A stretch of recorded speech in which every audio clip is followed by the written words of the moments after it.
Ash and Pikachu make their way through Viridian Forest, only Ash is a little on edge. For some reason, it feels like he's being watched. He asks Pikachu if he notices, and he agrees. A sudden noise causes both to jump and get ready for a fight. The bush rustles and a Weedle crawls out, causing them to deflate. It was just a little bug. It clicks in Ash's head suddenly that he has yet to catch a Pokemon.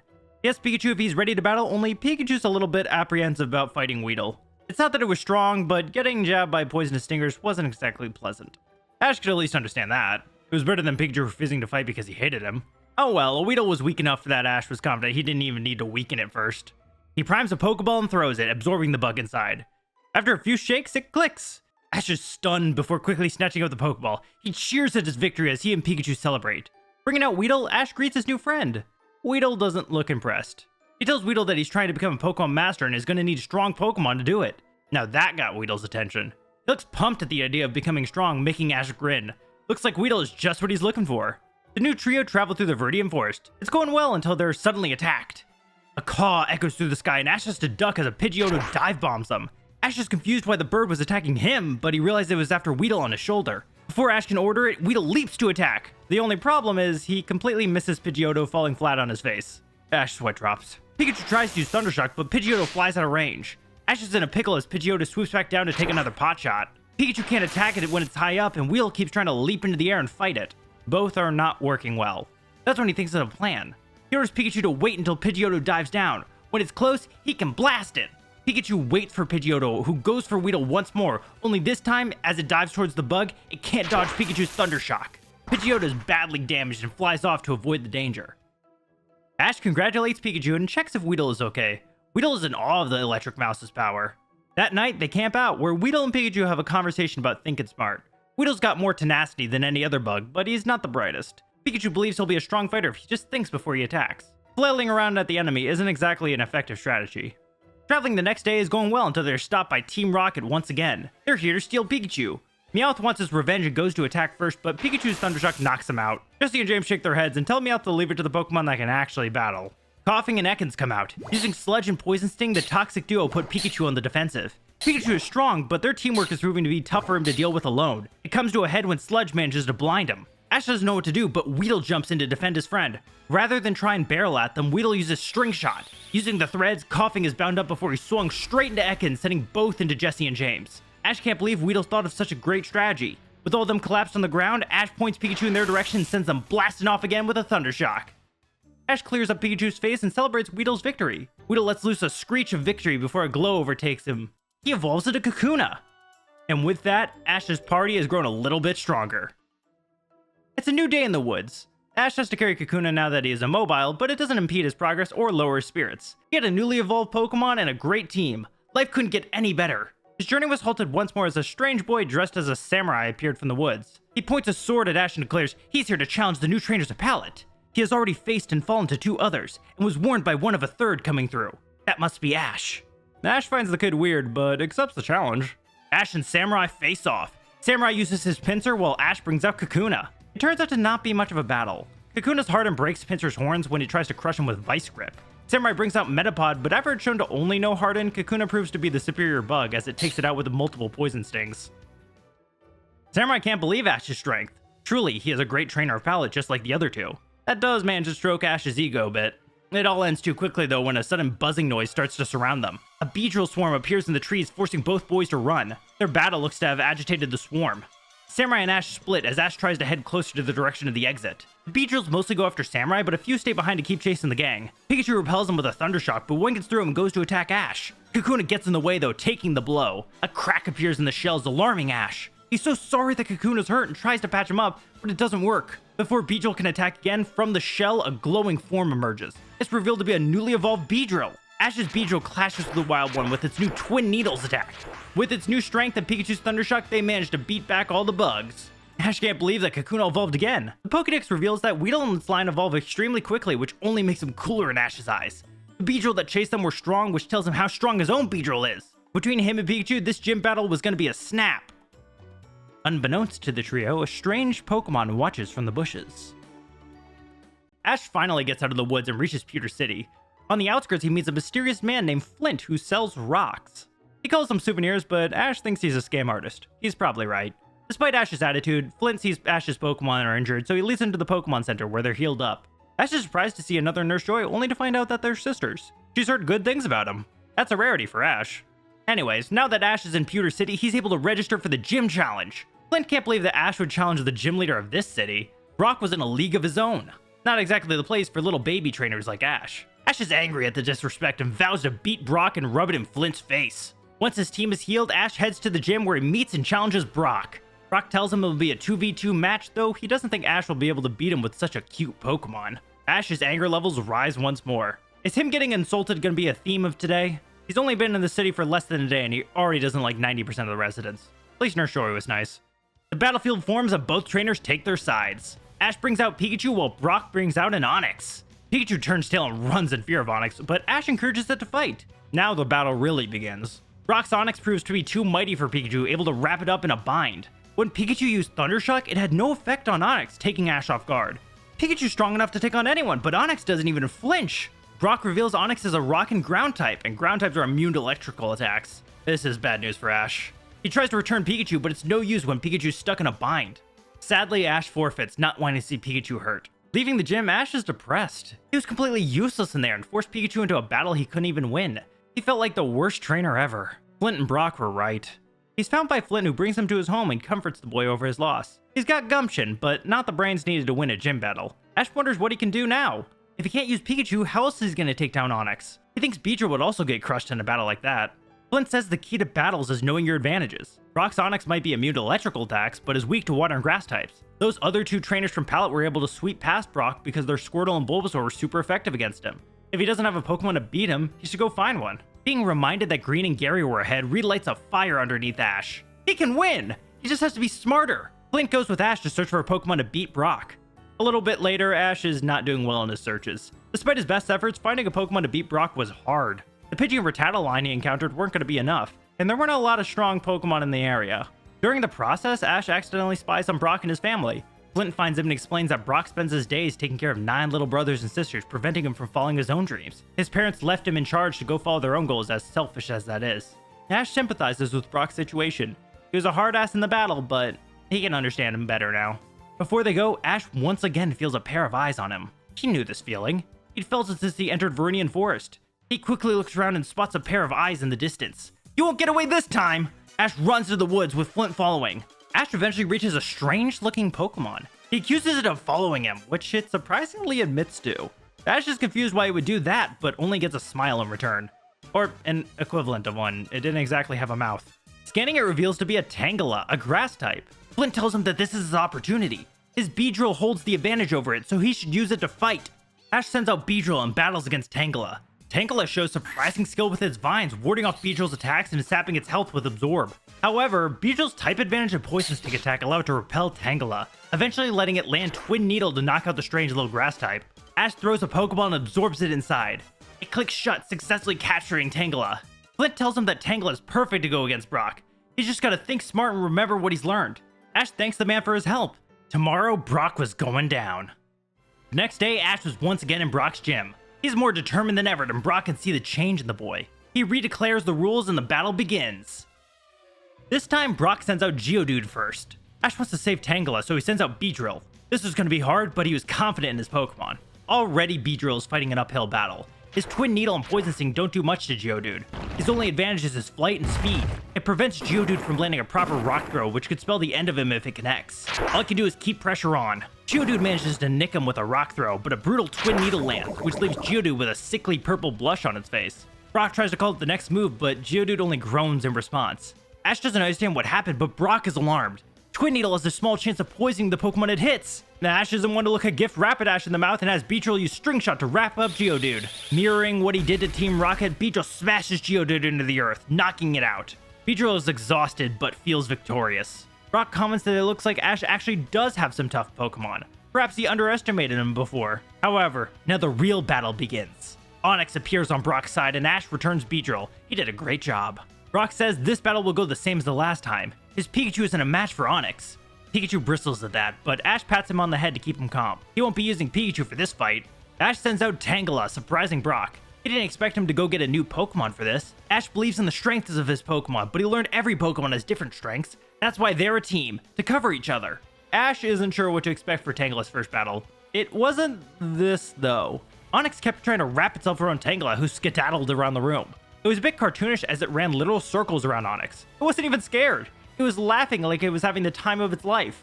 Eventually, Ash does call for Vine Whip to actually start doing damage. Onix feels the sting of the attack and is forced back like a lion with a lion tamer. Brock tries to switch things up and have Onix dig underground, which does get some hits on Tangela, but all it takes is one grab with its vines to secure Tangela to Onix. Ash didn't even order it to do that. He does call for Absorb though, which finishes the battle right then and there.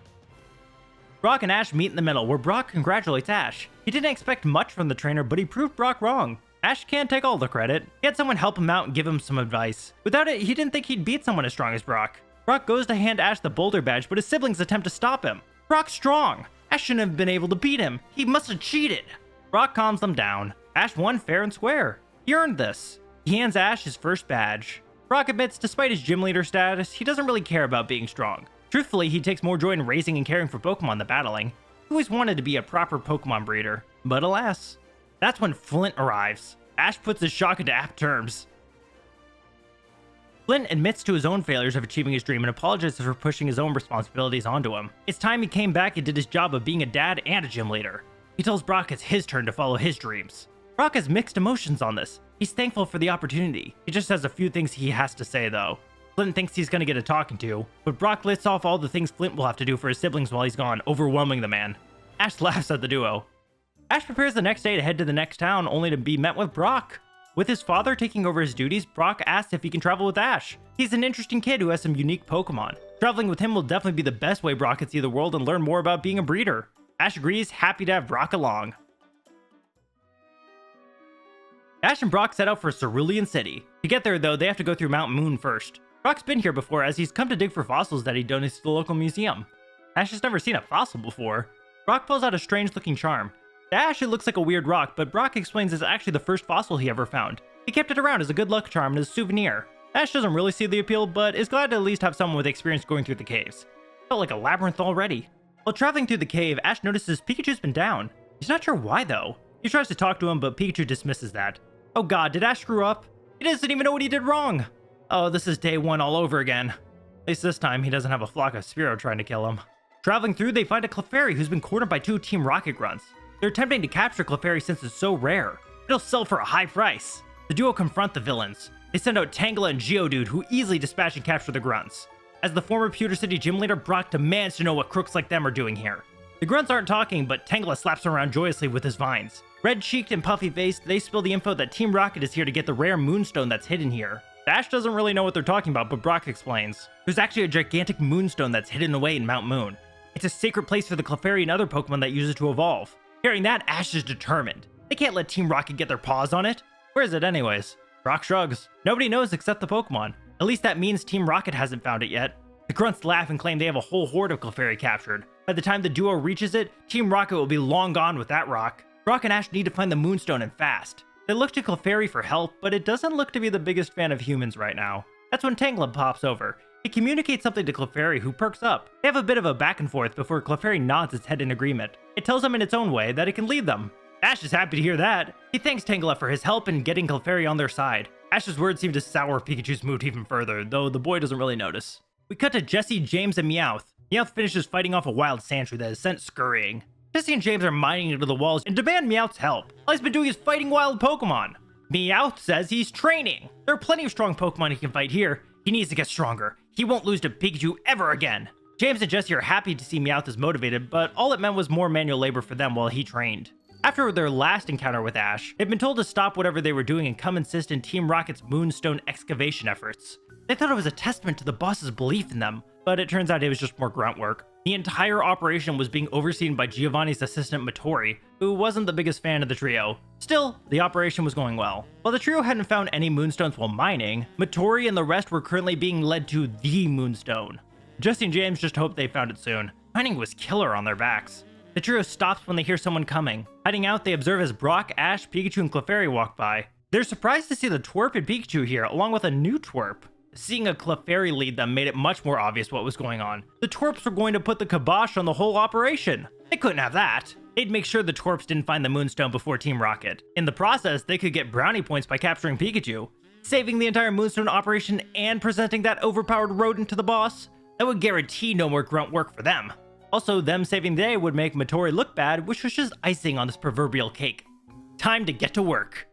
Ash and Brock are led by Clefairy through the cave. However, things don't go as smoothly as they expected. Clefairy was getting lost. It kept leading them to dead ends. Ash was ticked. He feels like they're wasting time when they could be stopping Team Rocket. He thought Clefairy would know where to go. Brock tries to calm him down. He thinks something is wrong. Clefairy's just as confused as the rest of them. Ash walks over to the dead end and goes to lean on it. He complains at this rate Team Rocket would already be gone. Ash is cut off mid-sentence as he falls through the wall. Brock and the rest are concerned, but Ash gets up in a daze. He inspects the wall he just broke and says he didn't know his own strength. Brock looks further and realizes that the wall was made of paper. Clefairy wasn't getting the directions wrong. They were being sabotaged. Ash asks Clefairy to lead them forward. Clefairy agrees in determination. The group runs through the tunnels until they reach another dead end. Pikachu looks ready to break through, but Ash sends out BEEDRILL to do it. This takes the wind out of Pikachu's sails. They continue this new pattern as every time they get to a dead end, they burst through it, revealing another fake one. Eventually, they reach the main chamber. In the center of everything was a giant Moonstone. They'd made it! Unfortunately, on the other side of the room, Motori and Team Rocket have arrived at the same time. Brock and Ash are ready to fight, declaring that Team Rocket won't get their hands on the Moonstone. Motori rolls her eyes at them and orders the grunts to handle the duo. Before the battle can begin, everyone is taken off guard, as Jesse, James, and Meowth appear behind Ash and Brock with their signature motto. Motori yells at them, interrupting their motto, and tells them to capture the intruders already. Brock says he'll fight the grunts while Ash handles the trio up here. He brings out Onix and Geodude to engage the group of Rattata and Zubat. Ash is worried about Brock fighting alone, but Brock reassures him that he wasn't a gym leader for nothing. BEEDRILL and Tangela come out and engage against Ekans and Coughing, while Meowth wants to fight Pikachu. However, Pikachu's not up for it. Meowth is confused. Ash doesn't really understand it either. He encourages Pikachu to fight, but he can't muster the power. Meowth doesn't want to fight like this. If Pikachu's not going to fight, then it won't count. He can't take a pity win like that. His pride as a Meowth won't allow it. He talks to Pikachu and translates that Pikachu's down because Ash doesn't think he's strong. Ash is flabbergasted. That's not true. Pikachu's the strongest Pokemon he has. Meowth says Pikachu thinks he doesn't believe so because Pikachu wasn't strong enough to take down Onix. Tangela took it down and got Clefairy to work with them. And when they were going through their traps, BEEDRILL was used instead of him. Ash kneels next to Pikachu and explains to him that he knows Pikachu is strong. He beat that girl Misty in one shot and took down a flock of Spearow and a swarm of BEEDRILL. Meowth adds that every time they fought, he sent Team Rocket blasting. Right, Ash nods. Just because he wasn't a good match against Onix doesn't make him weak. It just means he's got to rely more on the rest of the team. Tangela and BEEDRILL both have Pokemon they can't fight that Pikachu will wipe the floor with. And since they're training, he'll grow even stronger. He also apologizes for not utilizing him more. He probably hasn't focused on him as much as he should, and he'll change that. Pikachu was his partner after all, and that meant something. Ash's pep talk gets Pikachu back into fighting spirits. Meowth and Pikachu clash. Meowth might be stronger than he was originally, being able to dodge an initial Thunder Shock and land a Fury Swipe, but Pikachu moves at high speeds using Quick Attack and slams into him. Tangela and BEEDRILL make quick work of Ekans and Coughing as well, binding the trio up with vines and a string shot. Ash looks to see Brock fighting off the group. Brock was overrun, but luckily none of Team Rocket's Pokemon could really scratch Onix or Geodude. It was a battle of attrition, but Ash knew how to end this fast. Ash yells to Brock to take cover near Onix. He tells Pikachu to hit them all with the strongest Thunder Shock he has. Pikachu brings down the thunder, electrocuting all the grunts in their Pokemon. Since Geodude and Onix are immune, only the bad guys are hurt. Motori is singed by electricity. She manages to bring on an Abra and declares the mission a failure through jolted words. They vanish in a flash of teleportation. Ash and Pikachu are able to free the Clefairy and gather up Team Rocket. Once the Clefairy are freed, they celebrate in a dance around the Moonstone. The moon is high in the sky now. Several of them begin to glow and evolve into Clefable. It's a wondrous sight to the duo. Before they leave, one of the Clefable comes over to them. Ash realizes it was the Clefairy that helped them earlier. It hands him a dark black shard of rock, which Ash and Brock recognize as a piece of the Moonstone. Ash isn't sure what he'll do with it, but he's grateful for the gift. Exiting Mount Moon, they're able to call Officer Jenny to collect the grunts. She does so, but Jesse, James, and Meowth were able to sneak away before they got arrested. Ash and Brock are traveling through the woods, only it's been overrun by a thick fog. It makes getting to Cerulean a lot harder. Before they can stop for lunch, they come across an odd sight. A young boy is on a treadmill, surrounded by a few others holding candles. They're quizzing him on facts about Pidgey. The boy falls and the others criticize him for not being able to answer the questions. Ash steps in to defend him. They're arrogant and call Ash a loser after finding out he only has a single badge before heading back to school. Ash is enraged and confused why there's a school in the middle of nowhere. The kid that had been bullied, revealed to be named Joe, explains it's a place for kids to learn and train. If you graduate, you're guaranteed to enter the league without needing to collect badges. Ash finds that ridiculous. It takes all the challenge out of the league. It sounds like a snobby place for spoiled rich kids. He wants to go over there and give it a piece of his mind. Joe points out they're already here as the fog clears, revealing it to have been some kind of school exercise. The more Ash learns about this place, the more he definitely hates it. Joe laments about his friends, which shocks Brock and Ash that he considered them friends. He says they help teach him new things. Ash considers them bullies rather than friends. He should actually travel if he wants to be a better trainer. Joe explains that his parents saved it up to get him in. The school was so challenging that no one wants to leave without a diploma. They'd be too ashamed to show their faces to their families. Besides, he's already in the beginner class, which makes him the equivalent of a trainer with 2 badges. Ash is pissed. He's only got 1 badge, but he knows he can take any of those kids. Who's the strongest kid in the beginner class? He'll beat them no sweat. Joe pulls out a picture of a pretty girl, immediately capturing Ash's attention. Joe says her name's Jazelle. She's a top student and the one in charge of their training like they saw before. Brock also finds her pretty, but questions why he's carrying around a pic of her if she makes his life miserable. Joe puts it aptly. Ash shakes off his daze and declares he'll beat her no problem. Entering the building, Joe shows them the simulators. The battles were very one-note, with each side attacking and then waiting for a response. It was nothing like the actual battles Ash has been in. Despite them helping him out, Joe nonchalantly tells them that Jazelle is too strong for Ash. Even he, being at the bottom of the class, is stronger than him if he only has 1 badge. Brock takes exception to that for Ash. He tells Joe that he was the Pewter City gym leader before he started traveling with Ash. Did he think he could beat him? Joe's faced Brock's Onyx on the simulator, so he knows he can win. Brock wants to battle him to prove it. Rather than send out Onyx, who would destroy the room, Brock sends out Geodude. Joe thinks he has an easy win as he brings out Weeping Bell. Brock orders Geodude to attack with a single Mega Punch to take out Weeping Bell. Joe is baffled that he lost. He had the type advantage after all. Jazelle makes herself known and lectures Joe that he may have had the type advantage, but Brock's Geodude was much more experienced. Even someone at the bottom of the class should know that. It's common sense. Ash does nod along in the background as if he already knew that, though he doesn't reveal that this is new information for him. Regardless, her words fire up Ash and he challenges Jazelle to a battle. He can't stand people talking down to others like she does. It reminds him way too much of Gary. Their names both begin with a G. Maybe it was a trend. Nah, Green's name also began with a G, and she was nice. Regardless, he has a badge underneath his belt already. Giselle considers it beneath her to battle him, as he's even lower than a beginner with only 1 badge to his name. Plus, he hasn't even tamed his Pikachu if it's walking around like that. Ash informs her, for her information, Pikachu likes to hang outside his Pokeball. Ash doesn't force his Pokemon to do anything they don't want to. Giselle considers that poor training. Ash growls and says she's just scared to battle a real trainer. That irks Jazelle. She says she's been kind and considerate to his feelings, but if he needed proof of her strength, then that was fine. How about a 2-on-2? He has caught 2 Pokemon at least, right? Of course he has! The 2 head outside and stand by the pool to battle. Ash sends out BEEDRILL first, and Jazelle responds with her Vaporeon. She declares that her Vaporeon is amazingly strong and beautiful, just like her. Despite her positive comments, Jazelle's Vaporeon looks quite nervous being out in front of everyone. Giselle has Vaporeon start off things with a water gun. It was such an unfocused attack, BEEDRILL barely had to move to dodge it. The nerves were definitely getting to it. BEEDRILL dives down and hits with a Fury attack, doing a chunk of damage. Giselle has Vaporeon go to the pool where it melds with the water, becoming invisible. Ash and BEEDRILL struggle to find it and are hit by a surprise water gun. Now that it was unseen, its nervous energy was gone. Its new confidence was shown when its attacks kept nailing BEEDRILL. Ash thinks fast as BEEDRILL used Poison Sting on the pool. Giselle finds it pointless as he won't be able to hit Vaporeon in the water. Ash isn't trying to, surprising Jazelle. Instead, the Poison Stings build up, slowly turning the water toxic. Vaporeon is forced out, now sporting a purple blush and a poison status. Giselle calls out for Vaporeon to use Blizzard. Ash is taken aback by such a high-level move. However, Vaporeon shoots it way off course. Ash finishes things off with a Twin Needle, knocking out Vaporeon. Giselle doesn't understand how Blizzard missed. She taught Vaporeon that through TM, so she should know the move. Brock points out that just because it's been given the move doesn't mean it properly knows how to utilize it in a real fight. Using it in a controlled setting is one thing, but actual battles are a whole nother level. Ash mocks Giselle, saying her top student status isn't looking so good. She growls and says it's still a 2-on-2 match. She brings out her Sandshrew.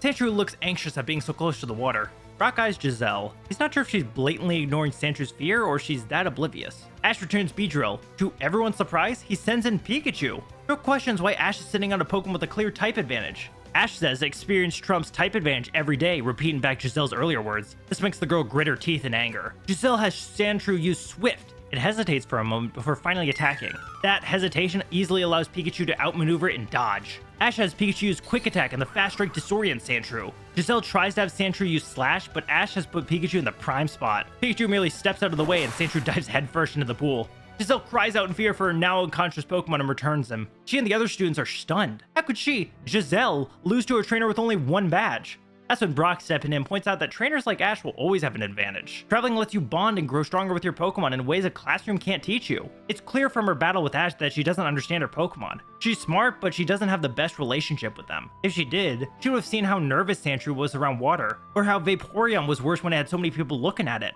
Jazelle never really considered that. Brock thinks she can improve, but the school might not be the best place. Brock and Ash have to get back on the road though. Cerulean City was waiting along with Ash's next badge. The two leave the school, with Ash having a spring in his step. He's been on a great winning streak lately. A yell stops them in their tracks. Jazelle finally catches up, bag in hand. She's coming with them. Ash is shocked. Coming with them? Who decided that? And why? Jazelle says she's Jazelle. She decided it, so she's coming along. He should feel lucky to have a girl as pretty as her as a traveling companion. As for why, Brock was right. She's not as strong as she thought. She can't have that. Jazelle is the top of her class, and she can't prove that if one badge wannabes are beating her. Ash tries to backpedal all this and asks what about her parents? She won't want to disappoint them by leaving, right? Jazelle waves him off and says her parents can deal with it. Her grandfather will shut them down since he always wanted her to travel instead of going to school anyways. Now, Ash gets the privilege of traveling with her. Ash grinds his teeth together, but Brock plays mediator. He thinks it will be good for the both of them. Jazelle can learn about bonding with her Pokemon from Ash, and maybe she can install some book smarts into him. Jazelle finds the task grueling, but she's taken on bigger challenges. Ash feels like he's taking crazy pills. He asks if he even gets a say in this, but Jazelle grabs his arm and tugs him forward. They have to reach Cerulean City after all. Ash gripes that she's not pretty enough to act like this. Jazelle knows she is. I gotcha. You thought the story was going one way and I curveballed ya. No one expects to surprise Jazelle Misty switcheroo. Look, if you're a Misty fan, she's still here, just not as a companion. I got reasons for it, but, you know, if you want to find that out, I'll be doing a live stream tomorrow, Sunday the 16th, around 12 CST, where I answer any and all questions about the video. At least the ones that aren't spoilers. I'm going to be doing that for every video just because, I don't know, I find it fun. Hopefully y'all enjoyed. Episode 3 begins production now, so stay tuned. Subscribe, and I'll see you all next time.